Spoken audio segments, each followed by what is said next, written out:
I am sure in पांचों mistake में से तुम भी एक दो तीन या पांचों की पांचों मिस्टेक कर रहे होगे, तो इनको फिक्स करना बहुत ज़्यादा इम्पॉर्टेंट है। YouTube as a career choose कर रहे हो तो पेशेंस और कंसिस्टेंसी है, तभी ये करियर चूज़ करना। अगर तुम उनमें से हो जो इम्पेशेंस रहते हो और कभी आना कभी जाना लगा रहता है, तो ये करियर तुम्हारे लिए बिल्कुल नहीं है।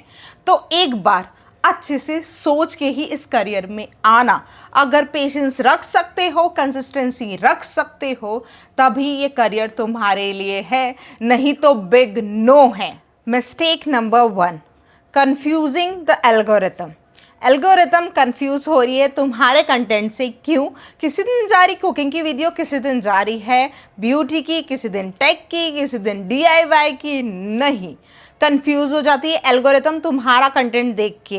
तुमको मिनिमम से मिनिमम 20 to 30 वीडियो प्रोवाइड करवानी पड़ेगी तुम्हारे चैनल पे, कि जिस हिसाब से एल्गोरिथम तुम्हारे कंटेंट को समझ पाए और समझ के उस हिसाब से अब उसकी ऑडियंस ढूंढ पाए। अगर एक मानो तुम एक हफ्ता कुकिंग कर रहे हो, ठीक है, गुड। एक हफ्ता तुम ब्यूटी कर रहे हो, गुड। मिक्स हो गया कंटेंट, तो एल्गोरिथम कंफ्यूज होगी। अब उसे ये लगेगा कि मैं जहाँ पे सबसे ज़्यादा सर्च होता है कुकिंग, वहाँ ये वीडियो भेजूँ, या जहाँ सबसे ज़्यादा सर्च होता है ब्यूटी, वहाँ तुम्हारा कंटेंट भेजूँ। कंफ्यूज होके एट द एंड रिजल्ट ये निकलेगा कि तुम्हारा जो चैनल का कंटेंट है वो डेड हो जाएगा, वो दूसरे लोगों तक सजेस्ट ही नहीं होता है। एक मानो हम वीडियो देख रहे हैं किसी रिलेट, मान के चलो कि टेक के रिलेट वीडियो देख रहे हैं, अनबॉक्सिंग देख रहे हैं, और नीचे हमें सजेस्टेड उसी के टॉपिक के रिलेट ही कोई वीडियो सजेस्ट होती है। वहाँ सजेशन में क्यों बेचता है? क्योंकि वो एल्गोरिथम के हिसाब से बेचता है यूट्यूब। उसकी एल्गोरिथम को समझता है, इस ऑडियंस के कंसेप्ट को समझता है कि ऑडियंस सबसे ज़्यादा क्या सर्च कर रही है।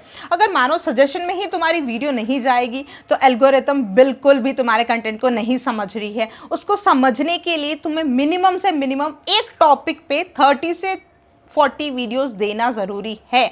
और मंथ में स्टार्टिंग कर लो कि 6 महीने मुझे इस नीश पे काम करना है, मेरा इंटरेस्ट भी है, मुझे इसके बारे में नॉलेज भी है, तब ही कंटेंट चल पाएगा। और एल्गोरिथम तुम्हारे कंटेंट को समझ के अच्छी ऑडियंस भी फाइंड करेगी और तुम्हारे कंटेंट को सजेस्ट भी करेगी। सजेशन में वीडियो जब जाती है तब व्यूज़ इंक्रीज होते हैं। तो सबसे पहले एक नीश चूज़ करना है, एल्गोरिथम को कंफ्यूज नहीं करना है ना, हमारे चैनल को मिक्स एंड मैच करना है, एक ही कंटेंट क्लियर प्रोवाइड करवाना है, अच्छे से टॉपिक, एक ही टॉपिक पे सब टॉपिक्स को तुम्हें वीडियो प्रोवाइड करवानी है। डिटेल्स में इंफॉर्मेटिव वीडियो होनी चाहिए। जितना कंटेंट फाइंड होगा उतना एल्गोरिथम तुम्हें सपोर्ट करेगी। एल्गोरिथम तुम्हारे अगेंस्ट कभी नहीं चलती है, ये बात हमेशा समझो। तुम जितना अच्छा काम करोगे यूट्यूब पे, जितनी अच्छी वीडियो, जितना अच्छा ऑडियो, जितना अच्छा टॉपिक, टाइटल, थंबनेल सब दोगे ना, एल्गोरिथम तुम्हें सपोर्ट करेगी। जिसके वीडियोस पे 30, 40, 50 व्यूज आके रुक जाते हैं ना और सोचते एल्गोरिथम हमें सपोर्ट ही नहीं कर रही, यूट्यूब का तो एल्गोरिथम इतना टफ है, समझ ही नहीं पाते। नहीं, बहुत इजी है। तुम क्लियरिफाई कंटेंट प्रोवाइड तो करवाओ, तभी तो सपोर्ट मिलेगा ना। तो एक फर्स्ट टॉपिक होना चाहिए कि क्लियरली हम अपने टॉपिक दे रहे हैं यूट्यूब पे, और उसके प्रोवाइड में अच्छा कंटेंट प्रोवाइड है कि 20, 30, 40 वीडियो हमारे चैनल पे अच्छे से है, और एल्गोरिथम वही कंटेंट को उसी पर्टिकुलर टारगेट ऑडियंस को ही suggest. Number 2, directly jump on trend. New YouTubers सबसे बड़ी गलती यही करते हैं कि जो ट्रेंडिंग में चल रहा है, जो वायरल हो रहा है, हम उसी पे वीडियो बनाते हैं, या वैसी ही कोई वीडियो लाइक के आते हैं, डाउनलोड करते हैं और अपने चैनल पे पोस्ट कर देते हैं। ये सबसे बड़ी मिस्टेक होती है जो तुम्हारे चैनल को स्टक कर देती है और डेड की फेस पे लेने को आके तैयार रहती है। तुम्हें ये गलती नहीं करना है कि तुम्हें डायरेक्टली जंप करना है, ट्रेंड को फॉलो करना है, वायरल को फॉलो करना है। नहीं, हमें कुछ फॉलो नहीं करना है। अगर तुम्हारा कंटेंट वैसा है कि तुम ट्रेंड पे या वायरल टॉपिक्स पे जाते हो तो करो। अगर तुम्हारा टॉपिक वो नहीं है तो तुम ट्रेंड पे जंप मत करो। एक बारी में तो 1-2 वीडियो हो जाएगी, पर बाकी का चैनल पूरा डेड हो जाएगा। ऑडियंस भी उस हिसाब से नहीं आ पाएगी जिस हिसाब से तुम कंटेंट दे रहे हो। सबसे पहले यही करना है कि हमें ट्रेंड को फॉलो नहीं करना है। उसके बाद कि तुम्हारा कंटेंट अगर वैसा है तो ट्रेंड पे जाओ और ट्रेंड पे 1-2 वीडियोस बनाओ। और पर ये मत करना किसी और की वीडियोस लाके तुम अपलोड कर दो, उससे कॉपीराइट स्ट्राइक आ जाती है और चैनल डेड हो जाता है। किसी और की वीडियो अपलोड नहीं करना है, ओरिजिनल कंटेंट प्रोवाइड करवाना है। जितना तुम्हारा रियल और ओरिजिनल कंटेंट तुम यूट्यूब पे दोगे, यूट्यूब तुमको सपोर्ट करेगा, एल्गोरिथम तुम्हारे हिसाब से तुम्हारे साथ काम करेगी।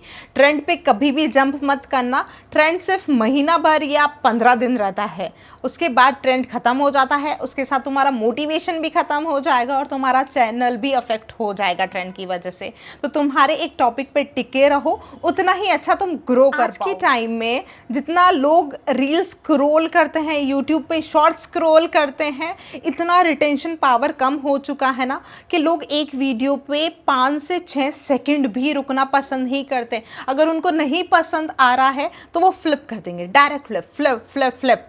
इतना स्क्रॉलिंग चलता है। उस हिसाब से आज की जो यूथ की ऑडियंस है, उनके पास रिटेंशन पावर इतना कम होता जा रहा है। उसकी वजह से यूट्यूबर को अपना हुक और इंट्रो इतना प्रो बनाना पड़ेगा कि ऑडियंस रुक के तुम्हारी बात सुनना पसंद करे। क्योंकि ऑडियंस का जो फ्लेवर है वो इतना जल्दी चेंज होता है। चेंज इसलिए हो रहा है सिर्फ रील्स की वजह से और शॉर्ट्स की वजह से। उनका रिटेंशन पावर बहुत ज़्यादा कम हो चुका है। वो ज़्यादा से ज़्यादा 1 या 2 मिनट ही रुकना चाहते हैं, उससे ज़्यादा रुकना ही नहीं चाहते हैं, पूरी बात सुनना ही नहीं चाहते। तो तुम्हें वैसा हुक, वैसा इंट्रो बनाना पड़ेगा कि ऑडियंस को तुम ऐसे ग्रैब करके रख सको तुम्हारी पूरी वीडियो तक। तुम में वो पावर होनी चाहिए तुम्हारी वॉइस में, तुम्हारे इंट्रो में, तुम्हारी लाइंस में, कि ऑडियंस को लगे, ऑडियंस इमोशनली या क्वेश्चनली भी जिस वे में भी तुमसे कनेक्ट हो और वो रुक के पूरी वीडियो एंड तक देखे।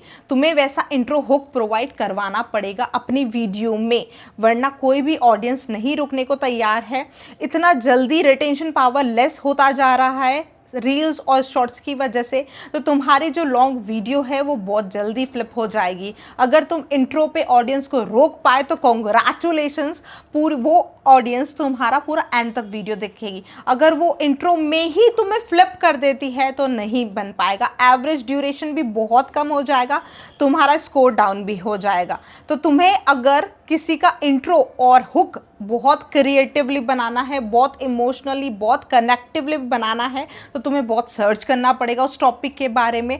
जितना ही ऑडियंस तुमसे स्टार्टिंग में ही कनेक्ट हो जाएगी वो एंड तक। नंबर 4, एनालाइज करना या उस पर रिवाइज करना कि तुमने जो अपलोड किया है यूट्यूब पे, वाईटी स्टूडियो पे जाके एनालिटिक्स को इतने अच्छे से समझना कि ऑडियंस कौन से टॉपिक को ज़्यादा पसंद कर रही है, कौन से वीडियो पे ज़्यादा टिकी रही है, किसका रिटेंशन पावर ज़्यादा है, किसका CTR ज़्यादा है, ऑडियंस को सबसे ज़्यादा क्या पसंद आया है, वो सब तुम्हें एनालाइज करना पड़ेगा। और उसके लिए बेस्ट है वाईटी स्टूडियो ओपन करो, उसके एनालिटिक्स में जाओ और 48 आवर्स में जितना भी वॉच टाइम हुआ है तुम्हारे कंटेंट पे, तो टॉप मोस्ट कौन से 5 ऐसे कंटेंट है जो ऑडियंस ने सबसे ज़्यादा पसंद किए हैं, उसे रिलेट टॉपिक्स तुम बनाओ। तो शायद रिटेंशन पावर बढ़ेगा, तुम पे ऑडियंस ज़्यादा आएगी। क्योंकि तुम्हारा जो टॉप 5 वीडियोज़ होगी वो अभी की ऑडियंस देखना पसंद कर रही है। तो एनालाइज करना बहुत ज़्यादा ज़रूरी है, रिवाइज करना बहुत ज़्यादा ज़रूरी है कि जो हम अपलोड करें, ऐसा नहीं अपलोड किया और भूल जाते हैं, व्यूज़ देखते रहते हैं, कुछ री इम्प्रूवमेंट अपने में नहीं करते। इम्प्रूवमेंट अपन को डेली करना है कि हमें हर चीज़ सीखते भी रहना है और इम्प्रूव भी होते रहना है। और वो किससे होगा? हमारा एनालाइज से होगा। हमें समझना पड़ेगा ना हमारी ऑडियंस हमसे क्या चाह रही है, हम उनके लिए सॉल्यूशन, प्रॉब्लम जो उनका प्रॉब्लम है वो सॉल्यूशन दे पा रहे हैं या नहीं दे पा रहे हैं।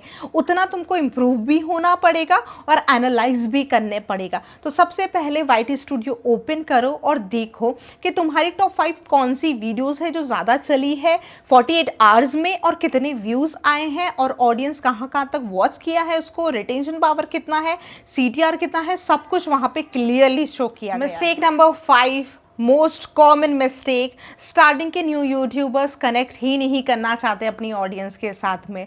वो कमेंट्स के रिप्लाई नहीं करते हैं, कमेंट्स आते हैं इग्नोर कर देते हैं, लाइव स्ट्रीमिंग नहीं करते। अगर तुम लाइव जाके तुम्हारी ऑडियंस को नहीं जानोगे, तुम्हारी ऑडियंस तुमसे किस टाइप की वीडियो चाहती है तुम वही नहीं जानोगे, तो तुम्हारी ऑडियंस तुमसे कैसे कनेक्ट होगी? तुम कमेंट्स का रिप्लाई ही नहीं करोगे तो ऑडियंस कैसे तुम्हें जज कर पाएगी, तुमसे कैसे कनेक्ट होगी? तो हमारा सबसे मेन मोटो ही स्टार्टिंग में ये होता है कि हमें ऑडियंस के साथ कनेक्ट होना है, उनको ऐसा फील करवाना है कि हम लोग आपकी प्रॉब्लम का सॉल्यूशन देने के लिए हैं।